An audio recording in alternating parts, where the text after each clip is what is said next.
मैंने आपको first rule ये बताया था कि कुछ नाउन ऐसे हैं जो अपीयरेंस में तो सिंगुलर हैं बट एक्चुअल मीनिंग उनका कैसा होता है, प्लूरल होता है, बताया था। दूसरा रूल मैंने आपको बताया था कि कुछ नाउन ऐसे होते हैं कि जो दिखने में तो आप अपीयरेंस में मतलब प्लूरल होते हैं बट एक्चुअल मीनिंग कैसा होता है उनका, सिंगुलर होता है, बताया था। ठीक है, और नेक्स्ट मैंने आपको ये बताया था कि प्रॉपर नाउन के पहले आर्टिकल दा का यूज हम नहीं करते। यहाँ तक भी क्लियर था, कोई कंफ्यूजन? ठीक है, फिर उसके बाद नेक्स्ट रूल मैंने जो आपको बताया था कि मतलब उसका एक्सेप्शन भी बताया था।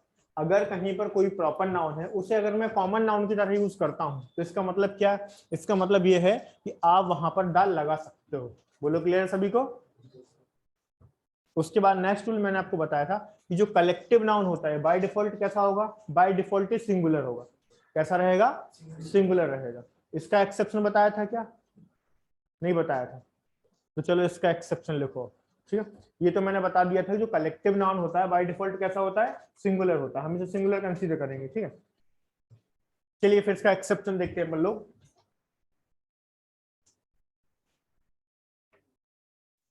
नहीं, रूल 4 नहीं है, ये वही कलेक्टिव नाउन वाला जो रूल था उसी के अंदर एक्सेप्शन है। ठीक है, अपवाद। तो जो एक्सेप्शन है इसको अपन लोग समझते हैं कि इसके साथ प्रॉपर्टी क्या है। सो लिखिए इसमें a collective noun, a collective noun is considered, a collective noun, इधर आ जाओ, नहीं दिख रहा होता, a collective noun is considered, फिर से बोल दे रहे हैं कोई दिक्कत नहीं, a collective noun is considered plural, a collective noun is considered plural, a collective noun is considered plural when when it denotes when it denotes when it denotes dividation, separation or any kind of negation, any kind of negation और any kind of negation। आ रही बात समझ में? और any kind of negation। So guys देखो, कहने का मतलब ये है कि जो कलेक्टिव नाउन होता है बाय डिफॉल्ट तो हम उसे सिंगुलर मानते हैं। ठीक है, बाय डिफॉल्ट कैसा होगा, वो सिंगुलर होगा। लेकिन अगर कहीं पर कोई कलेक्टिव नाउन है जिसमें किसी भी टाइप की नेगेटिविटी है, ठीक है, कोई भी नेगेशन है, डिवाइडेशन है, सेपरेशन है, so in that situation it is considered as a plural subject. आई बात समझ में? और आगे और ऐड कर देना, आगे और ऐड करना है, यहाँ तक लिख लिया सभी ने? ठीक है, ठीक है, आगे लिखना है it is followed by, it is followed by, it is followed by a plural verb, it is followed by a plural verb, it is followed by a plural verb and and common gender and common gender। common gender मतलब क्या होगा, there, इसे use करेंगे इसके साथ हम। ठीक है, अभी सिंगुलर था तो क्या यूज कर रहे थे, न्यूट्रल जेंडर यूज कर रहे थे। देखो कल आपने लिखा होगा, बताया था कि न्यूट्रल जेंडर का यूज करेंगे, लेकिन यहाँ पर मैंने क्या बोला, यहाँ पर मैंने ये बोला कि कॉमन जेंडर यूज करेंगे। कॉमन जेंडर मतलब जिसे मैं कॉमनली कहीं पे यूज कर सकता हूँ, वो क्या है, वो होता है आपका कॉमन जेंडर। तो अभी देखते हैं अपन लोग, कुछ एग्जाम्पल्स की बात करी जाए। फिर इसको मिटा दें, yes comment.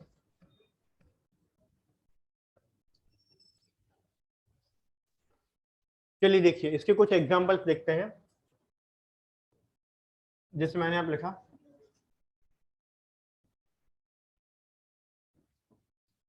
The assembly were disagree, the assembly were disagree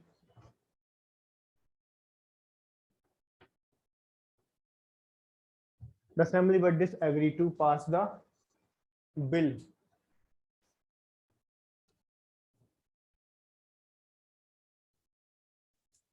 in order to decrease, in order to decrease toll tax in the state। तो बताओ जरा, toll tax, toll tax in the state. तो ये जो सेंटेंस है जरा ध्यान से देखो, क्या यहाँ पर कुछ प्रॉब्लम है या सब कुछ सही है? ये बना दिया मैंने पार्ट डी। तो बताओ, इसको डिवाइड कर देते हैं हम अलग अलग पार्ट में। द कमिटी वर डिसएग्री, तो ये हो गया आपका part A. In order to, ठीक है, और ये हो जाएगा पार्ट बी। इसको बना देते हैं पार्ट सी। तो कहीं पर कुछ एरर है या फिर नो एरर? एक और एग्जांपल देखो, जैसे मैंने आप लिखा, the jury was divided in their, the jury were divided in their opinion, the jury were divided in their opinion to give verdict। ठीक है, ये जो स्टेटमेंट है इसमें देखकर बताओ कि प्रॉब्लम कहां पर है। तो कहां प्रॉब्लम है? ये हो गया पार्ट ए, पार्ट बी, और ये क्या हो गया पार्ट सी, और ये हो गया पार्ट डी। तो इसी तरीके से एग्जाम में क्वेश्चन बनेगा। अब वो किसी भी फॉर्म में पूछे, सेंटेंस इंप्रूवमेंट में पूछ सकता है, एरर डिटेक्शन में पूछ सकता है, फिलर्स में पूछ सकता है, तरीका कुछ भी हो पूछने का, कॉन्सेप्ट सेम रहेगा। अब ये बताओ, ज्यूरी है, ज्यूरी डिवाइड हुई, ज्यूरी डिवाइड हुई मतलब ज्यूरी होता है ग्रुप ऑफ जजेस। अब जजों का जो एक ग्रुप था, अगर वो दो पार्ट में डिवाइड हो गया तो बताओ क्या वो सिंगुलर बचेगा? भाई सीधी सी बात है, किसी ग्रुप के अगर मैं दो टुकड़े कर दूंगा तो वो एक बचेगा क्या? नहीं। तो बाय डिफॉल्ट कितने पार्ट में बट गया? दो। और जब कोई चीज एक से ज्यादा होगी, मतलब एक से ज्यादा अगर कोई चीज होगी तो वो प्लूरल हो गई। बोलो क्लियर है सभी को? कुछ कंफ्यूजन नहीं है? तो अब जब प्लूरल हो जाएगा तो बराबर कैसी आएगी? प्लूरल आएगी। और इसके साथ जो प्रोनाउन आएगा वो कैसा आएगा? वो भी प्लूरल आएगा। ठीक है, तो बताओ आपने क्या यूज किया? देयर। अब एग्जाम में क्वेश्चन होगा तो हो सकता है वो यहाँ पर आपको वर लिख के दे दे, लेकिन कंफ्यूज करेगा यहाँ पर। तो यहाँ पर हो सकता है देयर की जगह क्या आ जाएगा? देयर की जगह वो इट्स लिख कर दे देगा। तो आपको पता होना चाहिए, अगर यहाँ पे इट्स लिखते हो तो भी गलत है, अगर यहाँ पे वॉज लिखते हो तो भी गलत है। क्यों? क्योंकि सेंटेंस किसको बता रहा है? सेंटेंस नेगेशन को बता रहा है, डिवाइडेशन को बता रहा है। बोलो बात समझ में आई कि नहीं आई? आ गई ना समझ में? ठीक है, चलो अच्छा एक एग्जांपल और बता देते हैं तो थोड़ा आसानी से समझ में आ जाएगा। जैसे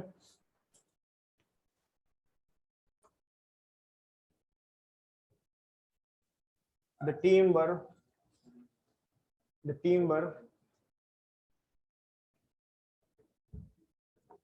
not agree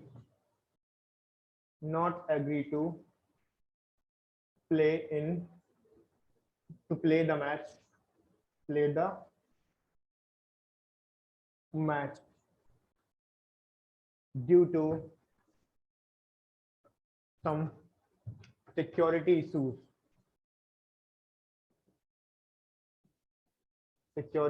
issues। बताओ जरा।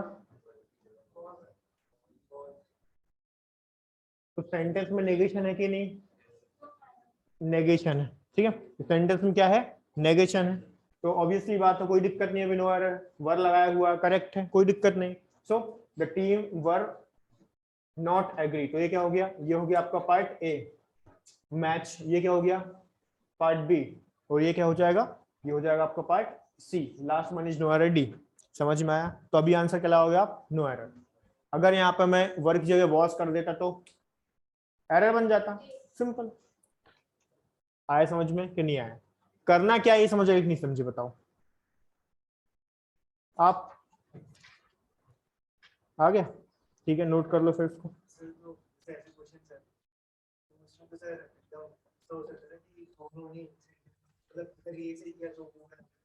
नहीं नहीं, किसी एक पार्ट में एरर रहेगा और आपको आइडेंटिफाई करना पड़ेगा, या तो यहाँ एरर हो सकता है या यहाँ एरर हो सकता है। अगर मान लो मैंने सेंटेंस लिखा तो देखो यहाँ मैंने देयर लगाया, यहाँ पे क्या लिखा?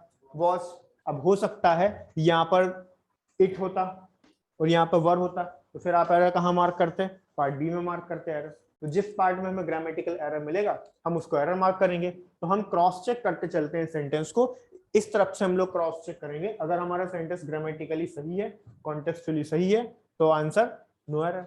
और अगर कोई एरर है उसमें तो उस पर्टिकुलर पार्ट को हम एरर मार्क कर देंगे। बोलो is it clear to all? कोई दिक्कत? हाँ। वहाँ पे टीम वर्क लिखा है, तो वर्क की वजह से सेंटेंस पास्ट टेंस हो जाएगा। एक एग्रीड हो जाएगा ना यहाँ पे। हाँ ठीक, एक चीज और है, पूरा सेंटेंस इसमें चल रहा है अपना ये, हाँ पास्ट में चल रहा है, तो ये यहाँ पे एग्रीड करना पड़ेगा। ठीक, the team were not agreed, note कर लो इसको।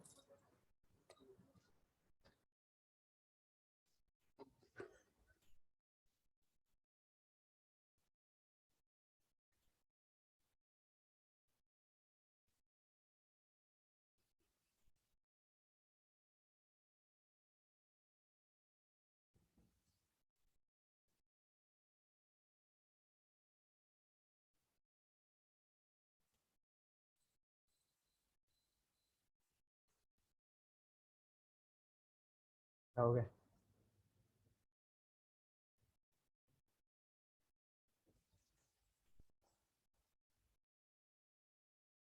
ज्यादा सर्दी लग रही है क्या?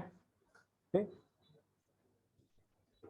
चलो, तो बताओ यहाँ तक हो गया सभी का, कोई कंफ्यूजन? चलो फिर आगे बढ़ते हैं, नेक्स्ट टूल को देखते हैं, बाकी सबका भी हो जाने दो।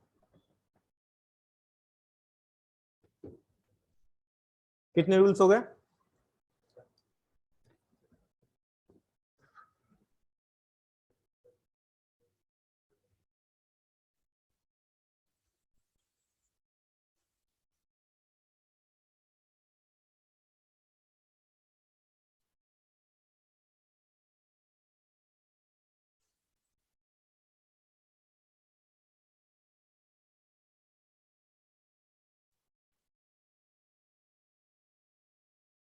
हो गया, आगे बताएं? ठीक है, चलो नेक्स्ट टूल लिखो, नेक्स्ट टूल लिखिए, बोले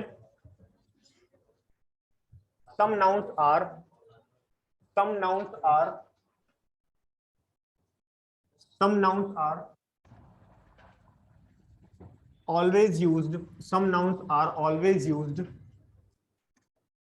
some nouns are always used as a plural subject, some nouns are always used as a plural subject and followed by, some nouns are always used as a plural subject and followed by a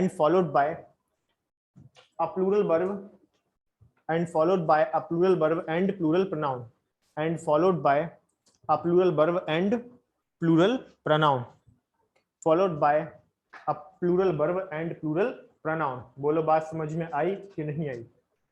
ठीक है, मतलब ये हुआ कि कुछ noun ऐसे रहेंगे जो हमेशा कैसे होंगे, प्लूरल होंगे, उनके साथ जो वर्ब आएगी वो भी कैसी होगी, वो भी प्लूरल होगी। ठीक है, तो देखते हैं जरा ऐसे कौन कौन से वर्ड्स हैं। जैसे मान लो कि मैंने यहाँ पे लिखा स्पेक्स,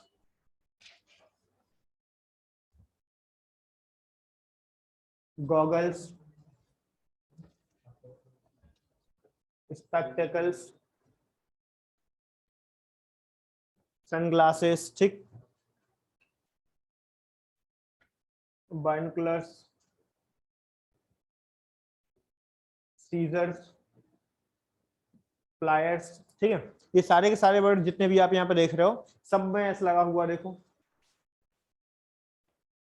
टोंग्स,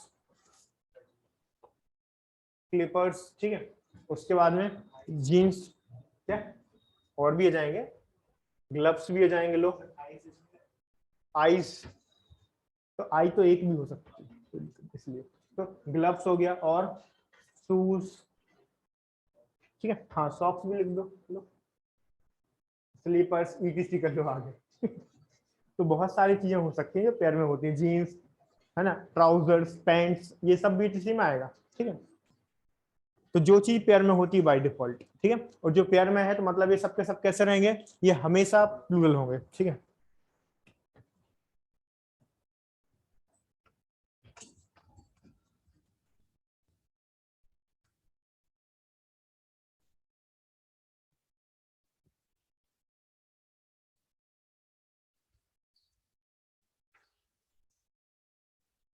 देखते हैं कुछ example.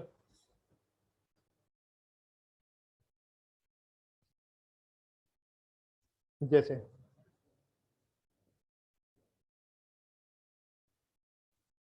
My shoes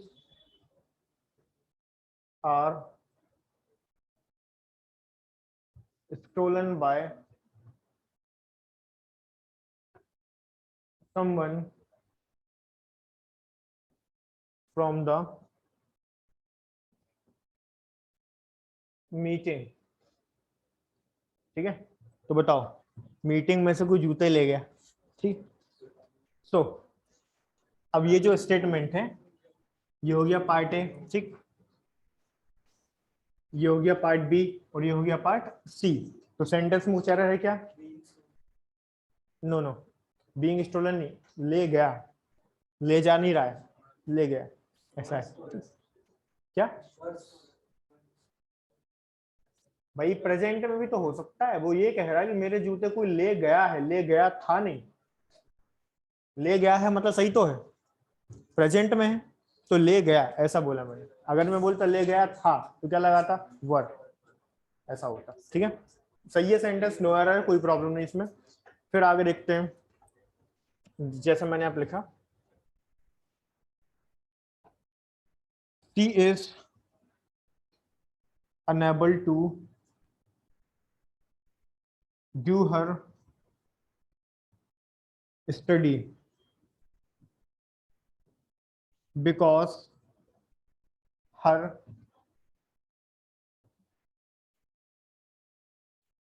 specs are broken। ठीक है, लास्ट में लिखा मैंने नो एरर, ये हो गया डी। चलो भाई देख के बताओ इसमें कहां पर प्रॉब्लम है या फिर सब कुछ सही है।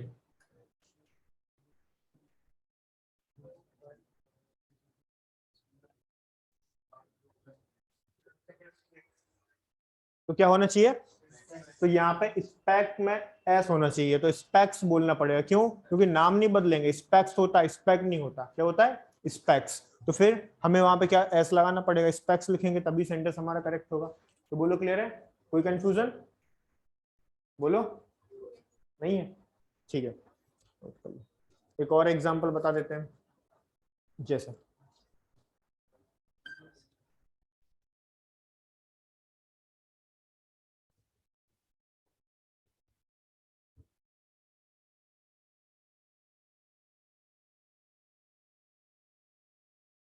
these gloves is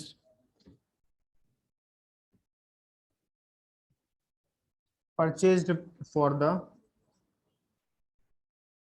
medical personnels,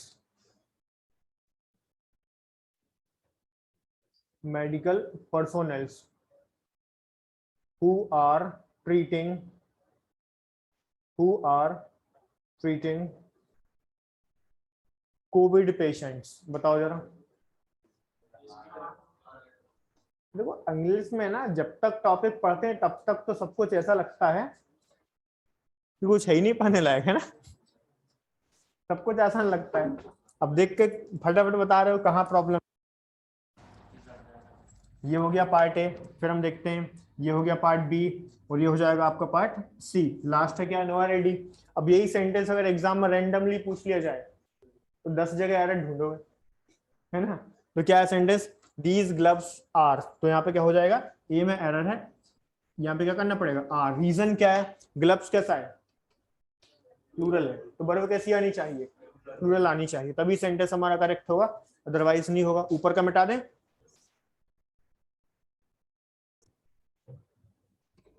ठीक है, और हाँ कोई भी सोने की प्रैक्टिस नहीं करेगा, ठीक है?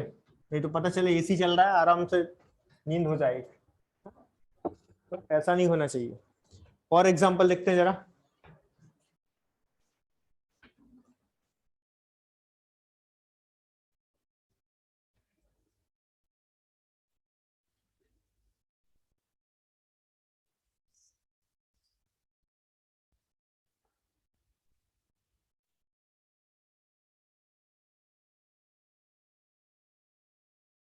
Purchased by my friend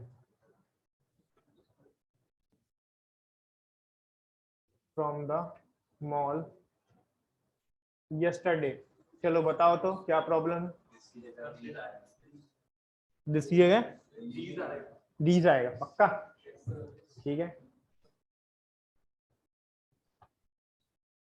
ये हो गया पार्ट बी और ये पार्ट सी। तो ध्यान से देखो, टूल्स जो है प्लूरल है, तो प्रोनाउन भी कैसा आना चाहिए।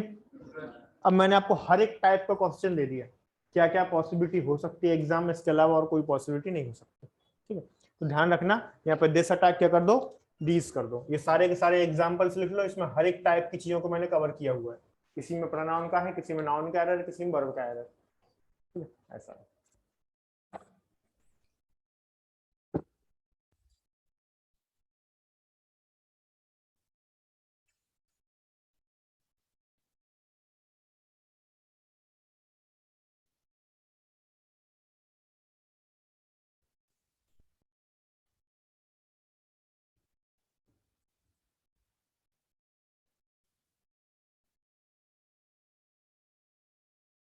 देखो किसी को डाउट या कंफ्यूजन होता है तो पूछ लेना मेरे से, ठीक है।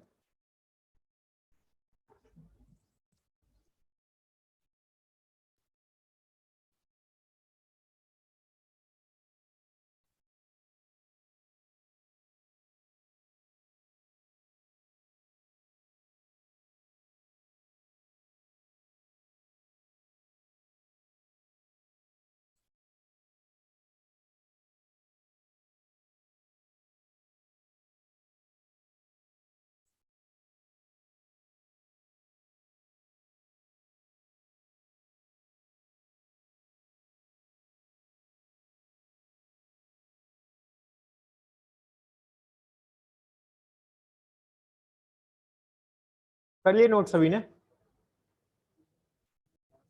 बिल्कुल बिल्कुल।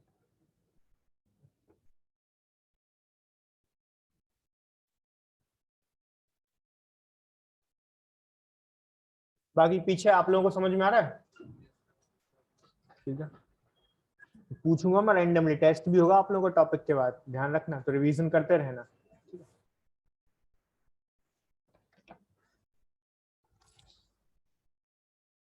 तो इधर का मिटा दें नीचे का, फिर बात करते हैं नेक्स्ट रूल की।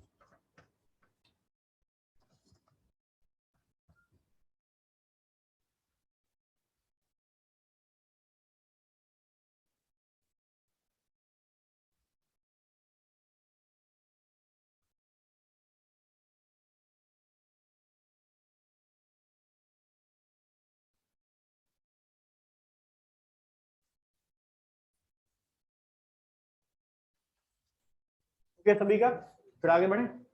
चलिए नेक्स्ट रूल लिखो फिर।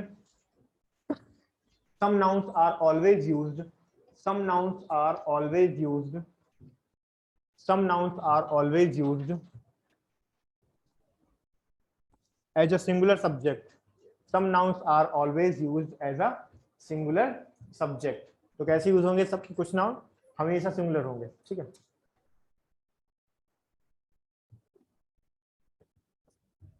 as a singular subject and and and followed by and followed by and followed by a singular verb and followed by a singular verb and followed by a singular verb।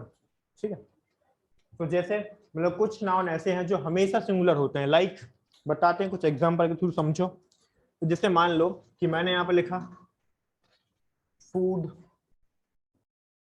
Work, advice, equipment,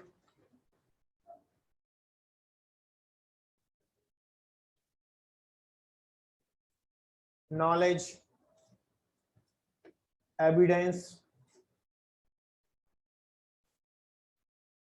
suggestion. ठीक है, ये जो जितने भी words आप लोग यहाँ पे देख रहे हो, ये सब के सब कैसे हैं, ये सब के सब हमेशा सिंगुलर होते हैं, कभी भी इन्हें प्लूरल में यूज हम नहीं करेंगे। ठीक है, अगर मैं यहाँ पे लिखता हूँ हेयर, हाँ स्पेशल केस जरूर है, अगर मैं उसको न्यूमरल वैल्यू पुट कर दूं उसके पहले, तो वहां पर मैं वैसे हेयर को हेयर्स लिख सकता हूँ, तो बाय डिफॉल्ट कैसा रहेगा, सिंगुलर ही रहेगा।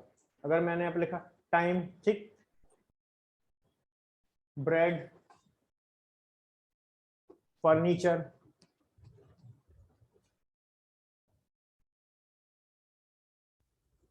फर्नीचर हो गया, ठीक है। लगेज,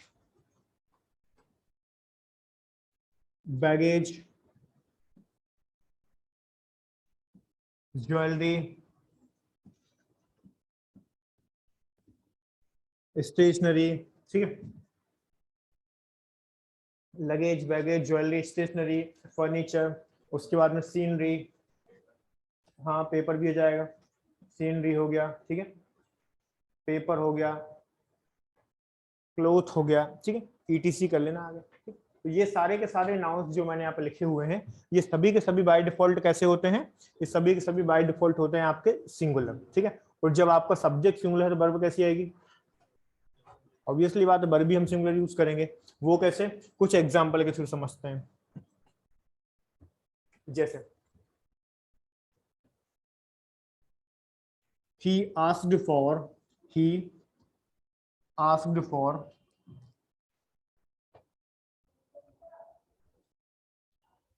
a food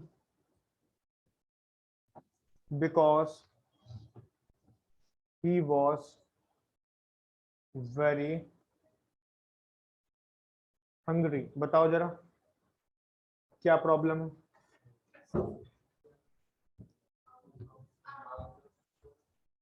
कह रहे हैं asked for, हाँ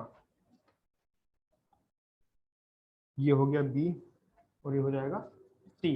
तो आपको पता है कि बी जो मतलब ये जो फूड है ये एक अनकाउंटेबल नाउन है, और अनकाउंटेबल नाउन के पहले ना तो आर्टिकल ए आता है ना ही एन आता है। आई बात समझ में। तो यहाँ पे क्या करेंगे, आर्टिकल ए हटा देंगे फूड के पहले से, क्यों, क्योंकि फूड कैसा है, अनकाउंटेबल है और हमेशा कैसा होता है, सिंगुलर। एक और एग्जांपल, क्या,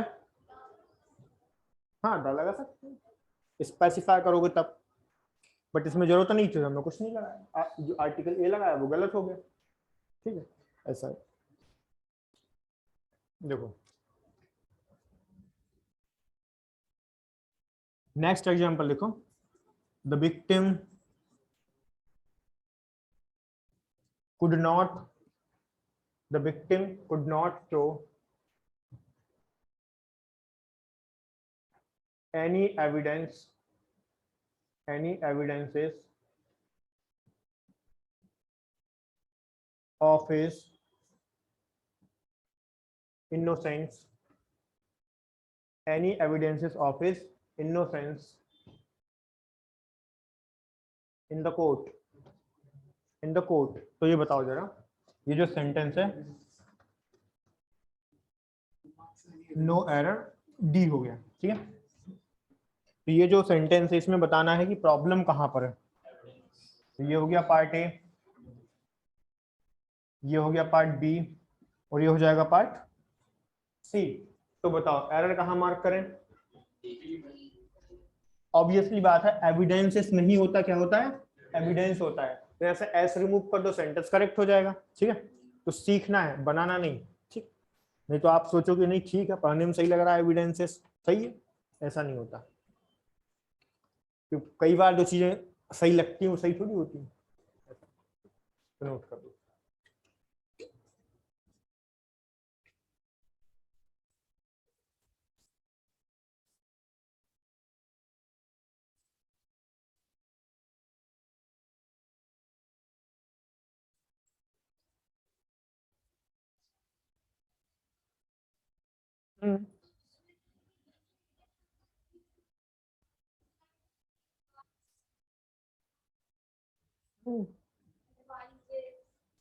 बट आप ये एक चीज भूल रहे हो कि जो वर्क होता है वो नाउन भी होता है और वर्ब भी होता है। अगर मैं इसे वर्ब की तरह यूज करूंगा तो एस यस लगेगा, लेकिन अगर मैं इसे नाउन की तरह यूज करूंगा तो इसमें एस यस नहीं लगेगा। डिफरेंस है। एडवाइस में भी सेम है, एक सी वाला एडवाइस होता है, एक एस वाला एडवाइस होता है। तो सी वाला जो एडवाइस है वो नाउन है, उसमें कुछ नहीं लगता। एस वाला एडवाइस है उसका प्लूरल बनाते हैं क्योंकि वो वर्ब है। अभी बताते हैं कुछ एग्जांपल, एग्जांपल से क्लियर कर देंगे, क्लियर हो जाएगा। तो हो गया तक सभी का, चलिए तो ऊपर का मिटा दूं।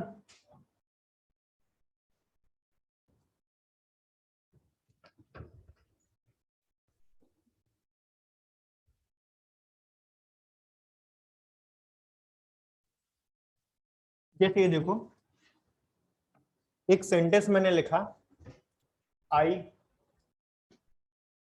एडवाइज्ड, या फिर मैं चाहूं तो इसको मैं ऐसा भी लिख सकता हूं, हिज फादर एडवाइसेस, ठीक है, his father advises him to save money, his father advises him to save money. तो गाइस जरा ध्यान से देखो, यहाँ पे हमने बोला हिज फादर एडवाइसेस, तो एडवाइस में देखो एस लगा दिया, ये एस वाला एडवाइस है, ठीक है। और एक और एग्जांपल देखो, अगर मैं आपसे बोलता हूं I want an advice from you, तो क्या ये करेक्ट है? क्या ये सेंटेंस करेक्ट है? बोल के बताओ, अरे ढूंढ के बताओ, सब कुछ सही है, एन नहीं लगेगा। क्यों? क्योंकि यहाँ पे एडवाइस कैसा है? अनकाउंटेबल है, उसमें ए एन कुछ भी नहीं लगेगा। तो मैं क्या बोलूंगा? I want advice from you, तो मुझे आपसे सलाह चाहिए। तो ये ध्यान से देखो जरा, ये क्या हो गया? सब्जेक्ट। ये क्या हो गया? Main verb. और ये क्या हो गया? ऑब्जेक्ट। अब किसी भी सेंटेंस का ऑब्जेक्ट कौन होता है? या तो कोई नाउन या फिर कोई प्रोनाउन। आ रही बात समझ में? किसी भी सेंटेंस का जो ऑब्जेक्ट है या सब्जेक्ट है, या तो कोई नाउन होगा या फिर कोई प्रोनाउन होगा। तो मुझे दिखाई दे रहा है यहाँ पे साफ साफ कि ये ना तो नाउन है, सॉरी प्रोनाउन तो है नहीं, बचा क्या? नाउन है, ठीक है। तो मतलब मुझे दिख भी रहा है कि वर्ब यहाँ पे ऑलरेडी दिया हुआ है, वर्ब तो ऑलरेडी दिया, तो बचेगा क्या फिर? ऑब्जेक्ट जगह यूज हुआ, मतलब ये नाउन है। अब दूसरे वाले सेंटेंस में देखो, अब ये जो है ये क्या हो गया आपका? सब्जेक्ट। और ये वाला जो एडवाइस है क्या हो गया? मेन वर्ब, ठीक है। और ये क्या हो गया? ये हो गया ऑब्जेक्ट। ध्यान से देखो, इधर मैंने एडवाइसेस लिखा हुआ है। अब इसको ऐसा नहीं करूंगा कि I want advices from you, नहीं होगा, कभी नहीं होगा। क्यों नहीं होगा? क्योंकि इसका प्लूरल नहीं बनता। आया समझ में? मीनिंग एक है लेकिन अलग अलग चीजें हैं। नहीं पता तो देखो, ये नाउन होता है ना, वो कौन सा है? एडवाइस, ये नाउन है। और ये वाला जो एडवाइस है ये क्या है? ये होता है आपका वर्ब। अभी क्लियर हुआ? जिसको नहीं पता वो लिख लेना कहीं साइड में, ताकि पता रहे ये नाउन होता है, ये वर्ब होता है। इसी तरीके से आपका ये भी होता है, देखो एक वर्ड होता है डिवाइस, ये क्या होता है? नाउन। और एक वर्ड होता है क्या? डिवाइस, ये क्या होता है? वर्ब। इसमें हम कंफ्यूज होते रहते हैं कौन सा वर्ड कहाँ लगाएं, ठीक है। तो ये नाउन है और ये वर्ब है, ध्यान रखना इस बात का। अभी क्लियर हुआ कि नहीं हुआ? हुआ कि नहीं हुआ? अच्छा एक और एग्जांपल देखो, वर्क का देख लो, उससे और क्लियर हो जाएगा। हाँ,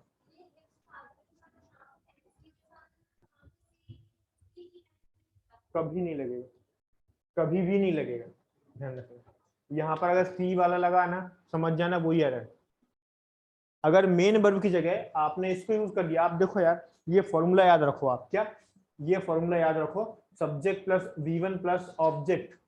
तो अल्टीमेट बात ये है कि अगर आप इसकी जगह पर अगर इसको यूज कर देते हो तो सेंटेंस रॉन्ग होगा, ग्रामेटिकली कैसा होगा?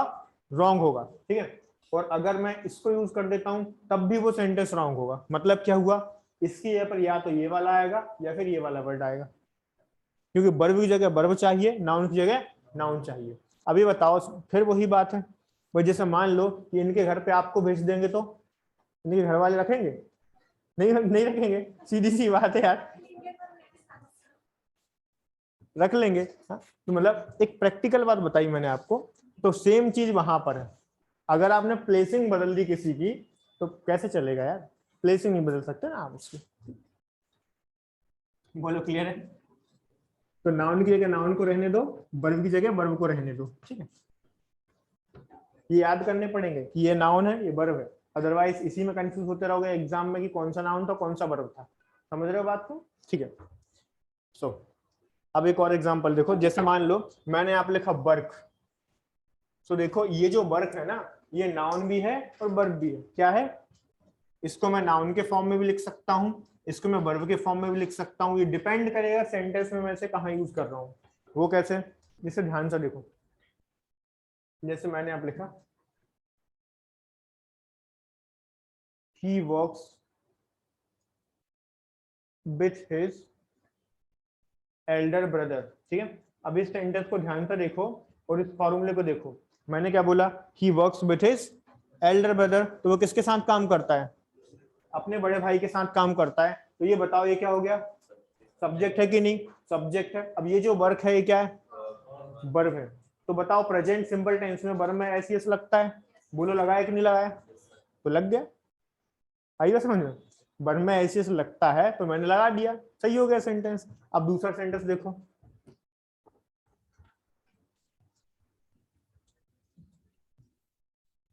जैसे मैंने यहाँ पे लिखा, I have some works to do, तो फिर ये सेंटेंस यहाँ पर रॉन्ग है, यहाँ से क्या करना पड़ेगा, ऐसा हटाना पड़ेगा। रीजन क्या है, आई हैव सम वर्क, तो वर्क तो इधर है, ये वर्क क्या है, ये तो ऑब्जेक्ट है। तो मैंने बोला मुझे कुछ काम है, मैंने ऐसा बोला मुझे कुछ काम है, तो मतलब क्या हुआ, मतलब ये हुआ यहाँ से हमें इसको हटाना पड़ेगा। बोलो समझे कि नहीं समझे, और किसी कोई डाउट। आपको देखना है गाइस प्लेसिंग, सबसे इंपॉर्टेंट बात होती है प्लेसिंग। अगर आप प्लेसिंग देख पा रहे हो कि इसको कहाँ यूज कर रहे हो, वो फॉर्मूला आपके सामने है। तो ये सेम टू सेम वर्ड है, यहाँ पर भी वर्क लिखा है मैंने, यहाँ पर भी वर्क लिखा है, एक में ऐसे लग रहा है एक में नहीं लग रहा, क्यों, क्योंकि एक वर्ब है एक नाउन है। ठीक है, चलो फिर आगे बढ़ते हैं।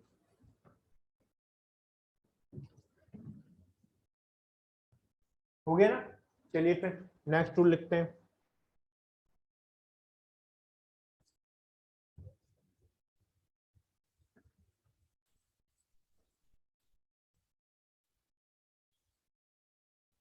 नेक्स्ट रूल लिखो, piece of is used, piece of is used, piece of is used.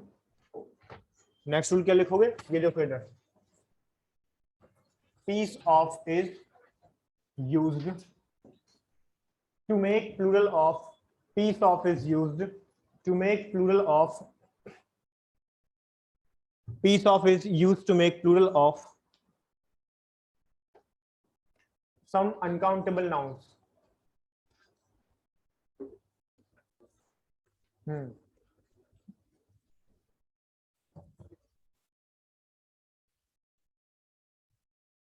Piece of is used to make plural of some uncountable nouns। मतलब यार सीधी सी बात है, बताओ हमारे पास कुछ अनकाउंटेबल नाउन्स हैं, तो क्या ऐसा कि हमें उनके प्लूरल की रिक्वायरमेंट नहीं होती, ऑफ कोर्स होती है।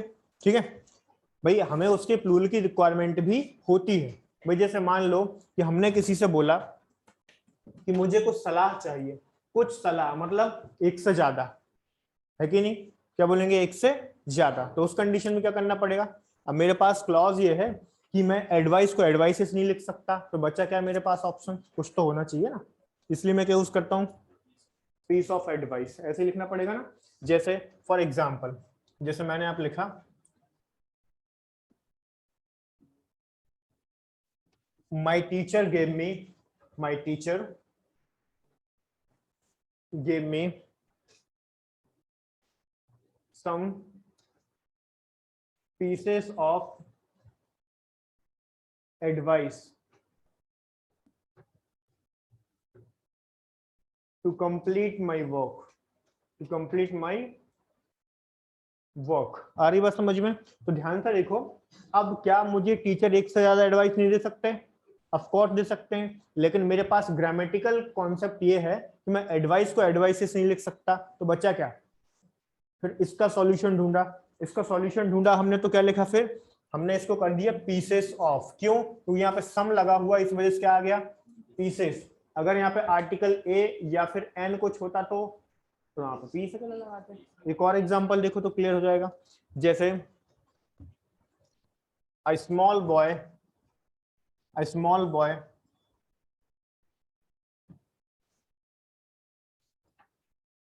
asked us for a piece of bread when I was at the square। ठीक है, अब ये जो सेंटेंस है ध्यान से देखो, एग्जाम में कैसे पूछेगा, तो इसी तरीके से कंफ्यूज करेगा। ये हो गया पार्ट ए, ये हो गया पार्ट बी, ठीक है। अब वो हो सकता है कि यहाँ पर क्या करें, कंफ्यूज करने के लिए आर्टिकल ना भी दे, ऐसा लिख कर देगा। फिर क्या लिखेगा, a small boy asked us for piece of bread, ठीक है। फिर आगे लिखेंगे when I was at the square, तो ये क्या हो जाएगा सी, और लास्ट हो जाएगा नो एरर, लास्ट क्या हो जाएगा, नो एरर डी। तो अब आपको देखते हैं समझ जाना है, यहाँ पे पीस लिखा है मतलब ये कैसा हो गया, सिंगुलर काउंटेबल नाउन। कैसा हो गया, पीस तो गिन सकते हो ना, टुकड़ा किसी भी चीज का, तो टुकड़ा तो गिना जा सकता है। तो ये कैसा हो गया, सिंगुलर काउंटेबल नाउन। और जबकि मैंने कल आपको काउंटेबल और अनकाउंटेबल नाउन कुछ लिखवाए थे, उसके रूल्स लिखवाए थे। हाँ, तो उसमें मैंने बताया था कि सिंगुलर काउंटेबल नाउन के पहले आर्टिकल एन आता है, आता कि नहीं आता, आता है। अब इस सेंटेंस में आर्टिकल मिसिंग है कि नहीं, मिसिंग है, क्योंकि पीस कैसा है, काउंटेबल है, तो आर्टिकल क्या लगा देंगे, ए लगा देंगे, तो सेंटेंस करेक्ट हो जाएगा। बोलो बात समझ में आई कि नहीं आई, पीछे टेस्ट स्टेटस इधर आ रहा समझ में, ठीक। तो नोट कर लो, बाकी सब में भी सेम कॉन्सेप्ट अप्लाई करेंगे हम लोग, ठीक है। अब देखो ऐसे कौन कौन से नाउन हो सकते हैं, तो जैसे मान लो कि मैंने यहाँ पे लिखा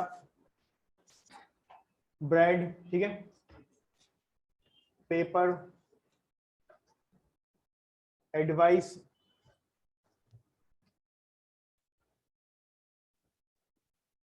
सजेशन, ठीक है, क्लोथ, क्लोथ, ठीक है, ब्रिक, ब्रिक, तो इन सब में क्या यूज करेंगे, इन सब में यूज करेंगे पीस, ठीक है जी सर। नहीं, मनी तो मनी रहेगा, उसमें कुछ नहीं करना, जहां रिक्वायरमेंट है वहीं लगाएंगे, हर कहीं नहीं लगाएंगे। हाँ, सिंगुलर होता है, तो फिर उसके लिए अलग अलग वर्ड यूज करते हैं, अलॉट ऑफ यूज करते हैं, अबंडेंस ऑफ मनी यूज करते हैं, अलग अलग वर्ड होते हैं सबके लिए।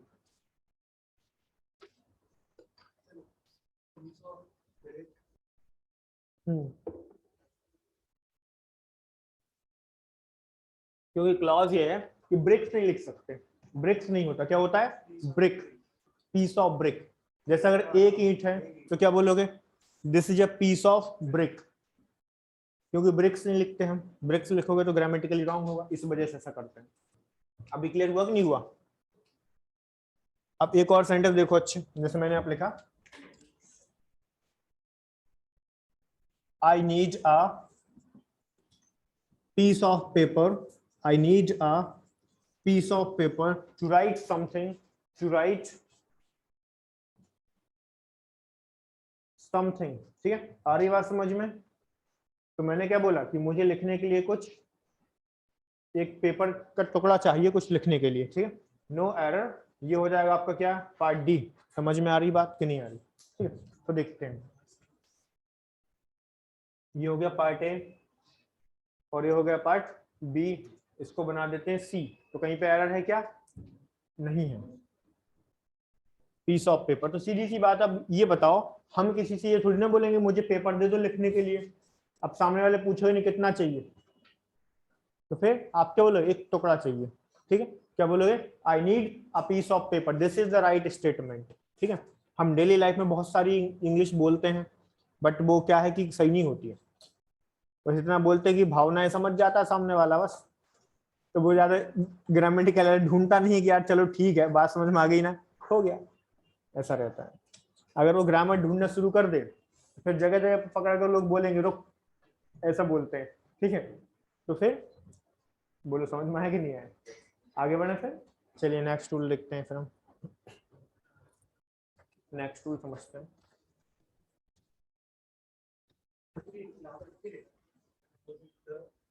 कौन सा, square, at the square, SQUARE, square, चौराहा।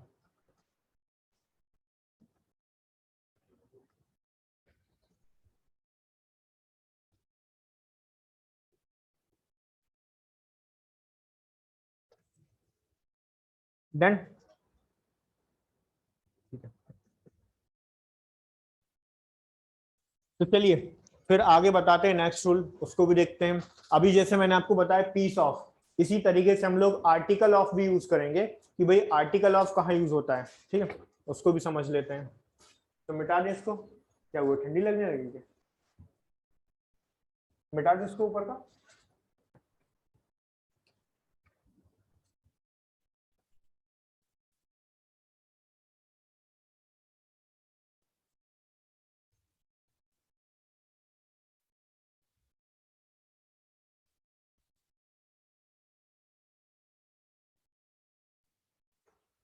तो देखो गाइस, मैं आपको बता रहा हूँ यहाँ पे आर्टिकल ऑफ, कि भाई आर्टिकल ऑफ का यूज हम कहाँ पे करेंगे। आर्टिकल ऑफ, जैसे देखो कुछ नाउन होते हैं जिनका हम प्लूरल नहीं बना सकते, लेकिन फिर क्या करना पड़ेगा, उसमें आर्टिकल का यूज करना पड़ेगा, आर्टिकल ऑफ लगाना पड़ेगा। लाइक अगर मान लो मैंने यहाँ पे लिखा लगेज, तो कितना लगेज बता पाएंगे क्या, नहीं। अगर हमने यहाँ पे लिखा बैगेज, तो इसका प्लूरल बनता है क्या, नहीं बनता। अगर मैं यहाँ पे लिखता हूँ फर्नीचर, अगर मैंने यहाँ पे लिखा सीनरी, ठीक है, अगर मैं यहाँ पे लिखता हूँ स्टेशनरी, अगर मैं यहाँ पे लिखता हूँ ज्वेलरी, ठीक है, तो इन सब में मुझे क्या लगाना पड़ेगा, इन सब में मुझे आर्टिकल लगाना पड़ेगा। नहीं यही बात समझ में, अभी समझ में आएगी, रुको जा, एग्जाम्पल समझ में आएगी। जैसे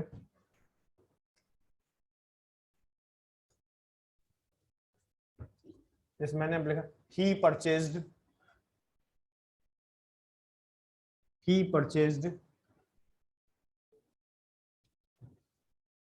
a few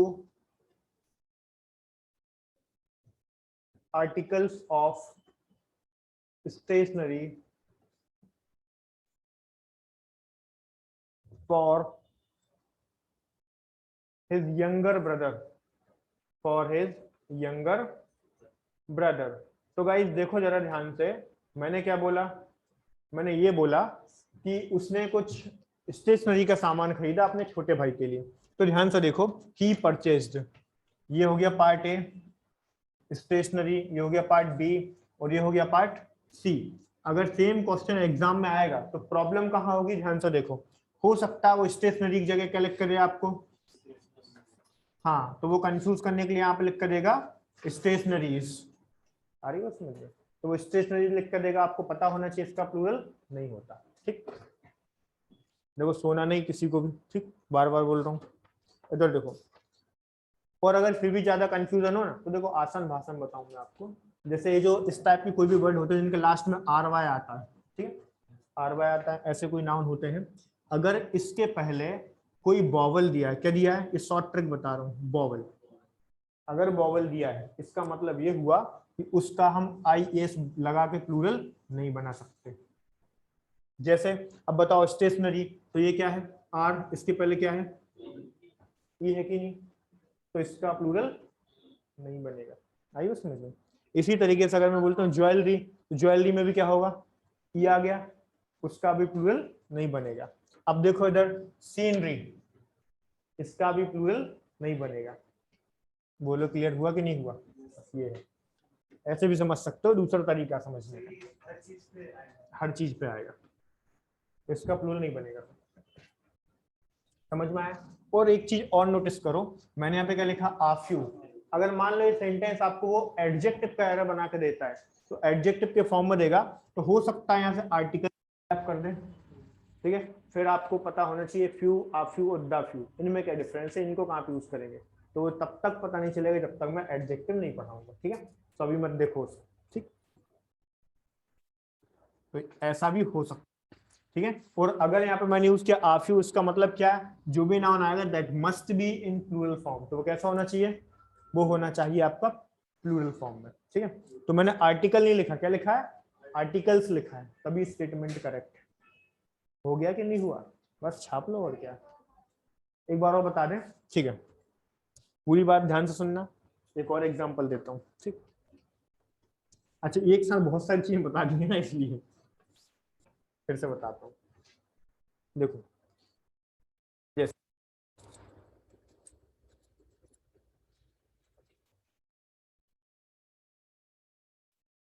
they need an article of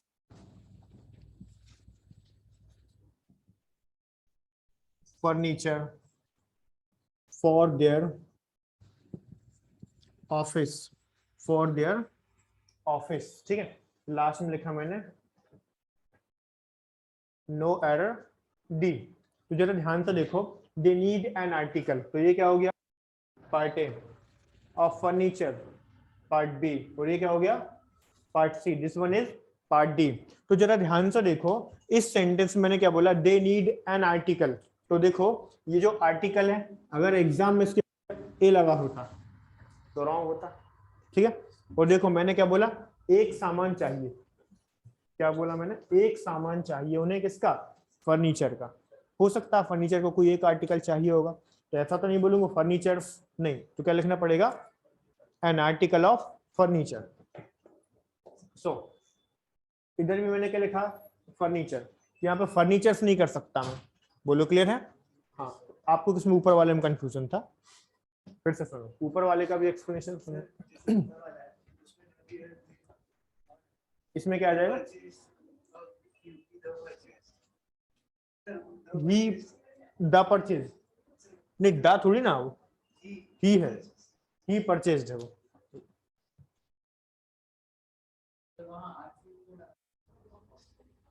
कहां पर, आफ्यू, आफ्यू इसलिए लगाया क्योंकि आफ्यू जो होता है काउंटेबल होता है। भाई ये बताओ, ये हम स्टेशनरी नहीं गिन सकते, लेकिन स्टेशनरी का सामान तो गिन सकते हैं, बिल्कुल लगा सकते थे, लेकिन बात ये यहाँ पर स्टेशनरी के एक से ज्यादा सामान खरीदे गए, नीचे वाले सेंटेंस में एक ही सामान खरीदा गया है, तो डिफरेंस है कि नहीं, ऑब्वियसली बात है डिफरेंस है। भाई मैंने बोला कि ही परचेज्ड आ फ्यू आर्टिकल्स, मतलब एक से ज्यादा, तो क्या हो गया आ फ्यू, और देखो आर्टिकल नहीं लिखा, क्या लिखा है यहाँ पे आर्टिकल्स, और इधर क्या बोला मैंने, फर्नीचर का एक सामान, तो आर्टिकल लगाया, उसके बाद क्या लिखा, आर्टिकल लिखा मैंने, आर्टिकल्स नहीं लिखा, बोलो क्लियर हुआ, ठीक है। और किसी को डाउट इसमें, हाँ रूल नंबर अपने हिसाब से डालते जाओ, कौन सा रूल था जो लिख रहे थे ना अभी, वही रूल है, कौन सा रूल था, 8, हाँ तो 8 रूल था, पीस ऑफ अलग था, आर्टिकल ऑफ अलग, दोनों अलग अलग, ठीक है। अभी फटाफट 5 इडियम्स एंड फ्रेजेस बताता हूँ, फिर ओवर करते हैं, 2 मिनट लगेगा, बता देते हैं क्योंकि उनको छूट जाते हैं बाद में।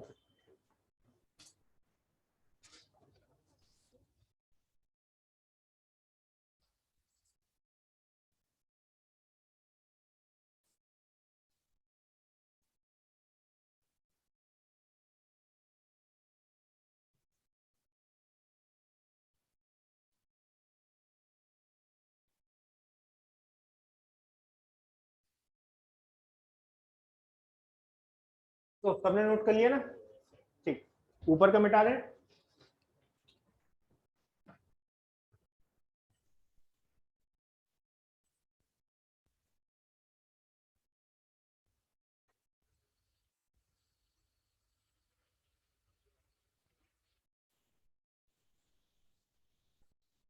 Idioms and phrases. अच्छी बताओ, अ फीट ऑफ क्ले क्या होता है, फीट ऑफ क्ले था क्या, हाँ फीट ऑफ क्ले,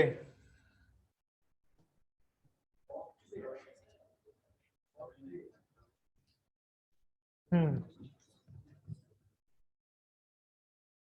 अच्छी बताओ। नेक्स्ट हमारे पास है पेंडोराज बॉक्स, क्या होता है, नो सरप्राइज नहीं, पेंडोराज बॉक्स।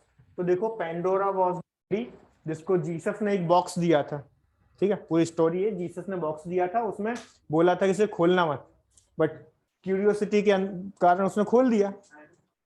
अरे बाद में बताऊंगा, लंबी स्टोरी, पहले मीनिंग सुन लो, ठीक है। Cause of many many unseen evils, evils for Mankind, evils for Mankind, ठीक है। तो इंसानों के लिए बहुत सारी जो अनसीन प्रॉब्लम्स क्रिएट हो जाती हैं, उसके लिए बोलेंगे पेंडोरास बॉक्स, लाइक कोविड-19 prove to be a Pandora's box. ठीक है, ऐसा कह सकते हो आप। Next,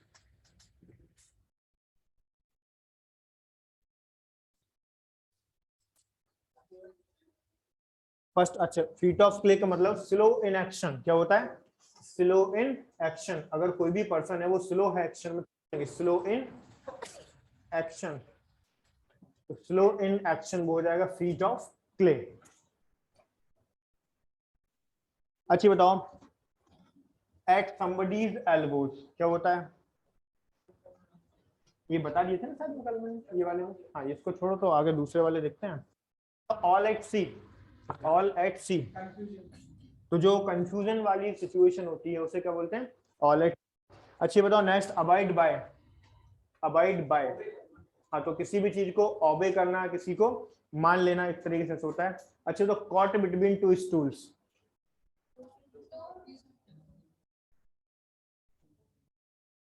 caught between two stools, तो दो स्टूल के बीच में फंसना मतलब क्या है? To be confuse between two options, क्या हो जाएगा? To be confuse between two options, तो ऐसा होगा ना, to be confused between two options, क्या?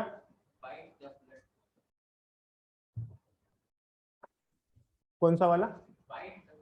Bite the blood. ऑप्शन बताओ क्या क्या है? ऑप्शन नहीं, तो कॉन्टेक्स्ट के अकॉर्डिंग देखना पड़ता है ना उसको, किस कॉन्टेक्स्ट में यूज हो रहा है। नेक्स्ट देखते हैं। अच्छा बताओ, in a cold blood, in a cold blood मतलब क्या है? इन अ कोल्ड ब्लड का मतलब होता है मर्डर विदाउट इंटेंशन। ठीक है, हाँ, विदाउट इंटेंशन, ठीक है, गलती से किसी को मार देना, मतलब हालांकि अब वो तो मर ही गया है, ठीक, तो अब कुछ भी हो, इंटेंशन नहीं था बट हो गया। अच्छी बताओ, बैड ब्लड, बैड ब्लड क्या होता है? बैड ब्लड दुश्मन होता है क्या? नो। और कोल्ड ब्लड, एंग्री पर्सन, ठीक है। और ब्लू ब्लड, हाँ, रॉयल होता है, ठीक है, एंड एंग्री पर्सन, बोलो क्लियर है, नोट कर लो। आज के लिए ओवर करते हैं। ब्लू ब्लड मतलब होता है रॉयल।